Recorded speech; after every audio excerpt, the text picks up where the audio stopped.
2047ஆம் ஆண்டுக்குள் இந்தியாவை வளர்ந்த நாடாக மாற்றுவதே நமது ஒரே நோக்கம். மக்களுக்காக இணைந்து பணியாற்றுவோம் எனவும் பிரதமர் மோடி பேச்சு.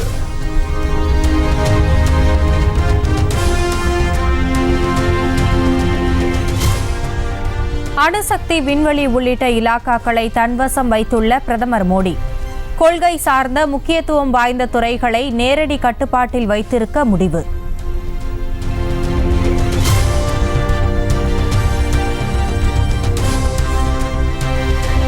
மத்திய அமைச்சர்களின் இலாக்காக்களும் அதிகாரப்பூர்வமாக அறிவிப்பு. பாதுகாப்புத்துறை ராஜ்நாத் சிங்குக்கும் உள்துறை அமித்ஷாவுக்கும் ஒதுக்கீடு.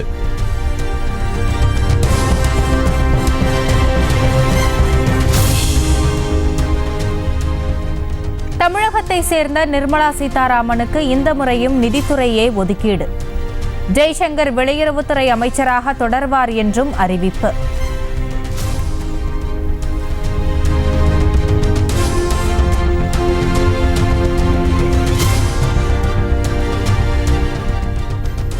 நிதின் கட்கரிக்கு இந்த முறையும் சாலை போக்குவரத்து மற்றும் நெடுஞ்சாலைத்துறை ஒதுக்கீடு. வர்த்தகத்துறை அமைச்சரானார் பியூஷ் கோயல்.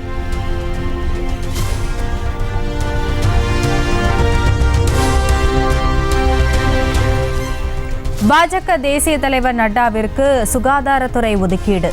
வேளாண் துறை அமைச்சராக மத்திய பிரதேச முன்னாள் முதலமைச்சர் சிவராஜ் சிங் சௌஹான் அறிவிப்பு.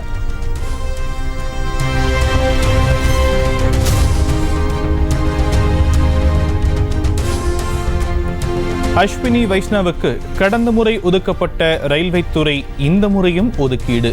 கனரக தொழில்துறையை கர்நாடக முன்னாள் முதலமைச்சர் குமாரசாமி கவனிப்பார் என அறிவிப்பு.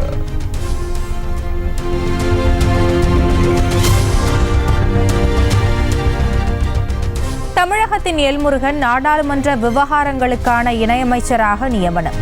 கலாச்சாரம் மற்றும் சுற்றுலாத்துறை இணையமைச்சரானார் கேரளாவின் முதல் எம்பியான சுரேஷ் கோபி.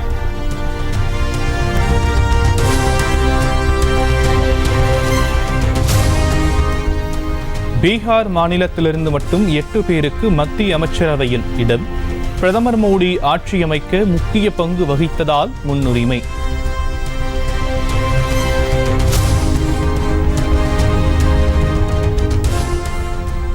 பிரதமர் வீடு கட்டும் திட்டத்தின் கீழ் அடுத்த 5 ஆண்டுகளில் 3 கோடி வீடுகள் கட்ட நிதி உதவி.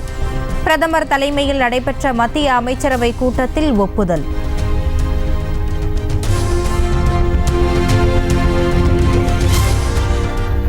மாநிலங்களுக்கான வரி பகிர்வாக 1,39,750 கோடி ரூபாய் ஒதுக்கீடு. தமிழகத்திற்கு 5,700 கோடி ரூபாயை ஒதுக்கியது மத்திய அரசு.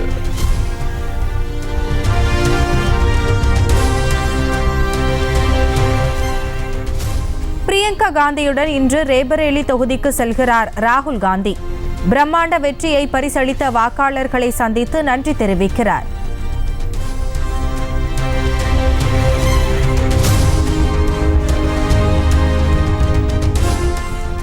மல்லிகார்ஜுன கார்கேவை சந்தித்து இந்தியா கூட்டணிக்கு ஆதரவு தெரிவித்த பீகாரின் பூர்ணியா தொகுதி சுயேட்சை எம்பி பப்பு யாதவ்.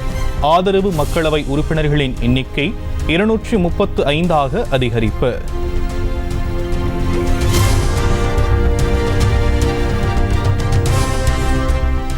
திமுக நாடாளுமன்ற குழு தலைவராக கனிமொழியை நியமித்து முதலமைச்சர் மு.க.ஸ்டாலின் உத்தரவு. மக்களவை திமுக தலைவராக டி.ஆர். பாலுவும் மாநிலங்களவைக்கு திருச்சி சிவாவும் நியமனம்.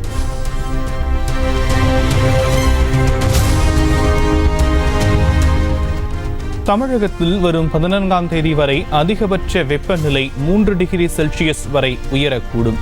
சென்னை வானிலை ஆய்வு மையம் எச்சரிக்கை.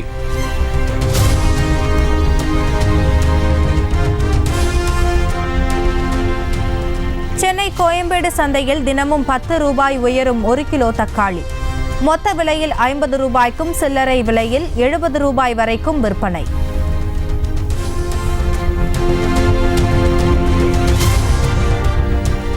சென்னையில் பெரிய வெங்காயம் 1 கிலோ சில்லறை விலையில் 70 ரூபாய் வரை விற்கப்படுகிறது. வரத்து குறைவால் வரும் நாட்களில் மேலும் விலை உயரும் சூழல்.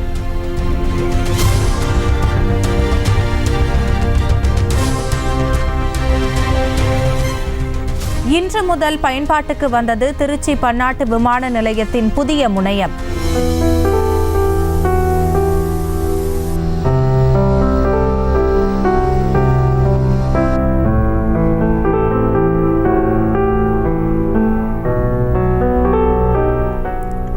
அறுபது வருகை 44 புறப்பாடு என்று மொத்தம் 104 நுழைவு கவுண்டர்களுடன் வடிவமைப்பு.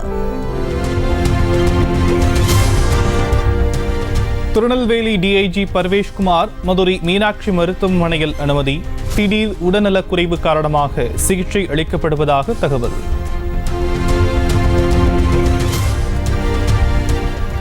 அரக்கோணம் சார் பதிவாளர் அலுவலகத்தில் நடந்த லஞ்ச ஒழிப்புத்துறை சோதனையில் கணக்கில் வராத 1,19,000 ரூபாய் பறிமுதல். 5 மணி நேரத்துக்கு மேலாக பொதுமக்களையும் வெளியே விடாததால் உறவினர்கள் வாக்குவாதம்.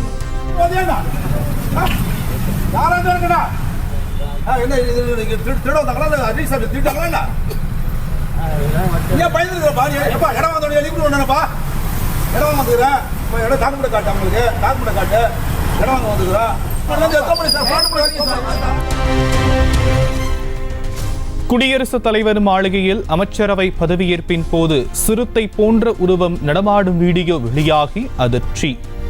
வீடியோவில் தெரிந்த மிருகம் பூனைதான் என டெல்லி போலீஸ் விளக்கம்.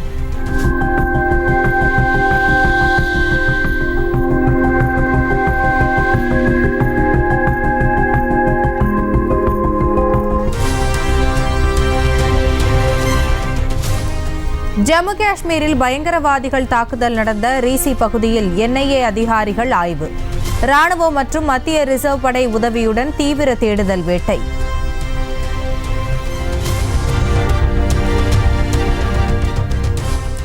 T20 உலகக்கோப்பை லீக் ஆட்டத்தில் தென்னாப்பிரிக்கா அணி த்ரில் வெற்றி. 4 ரன்கள் வித்தியாசத்தில் வங்கதேசத்தை வீழ்த்தி அசத்தல்.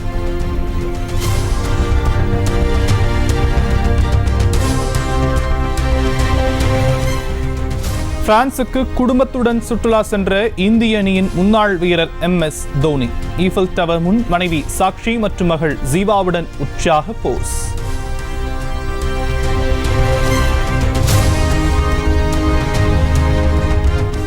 கோலி விளையாடிய போது கைத்தட்டி உற்சாகப்படுத்திய பாகிஸ்தான் பெண் ரசிகை. விராட்டின் படம் பொறித்த டாலரை அணிந்திருந்த புகைப்படம் இணையத்தில் கவனம் ஈர்ப்பு.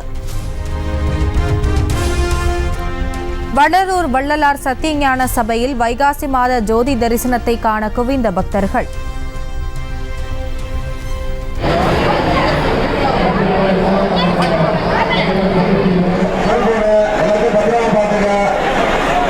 அருட்பெருஞ்சோதி அருட்பெருஞ்சோதி என்ற பக்தி முழக்கத்துடன் தரிசித்து பரவசம்.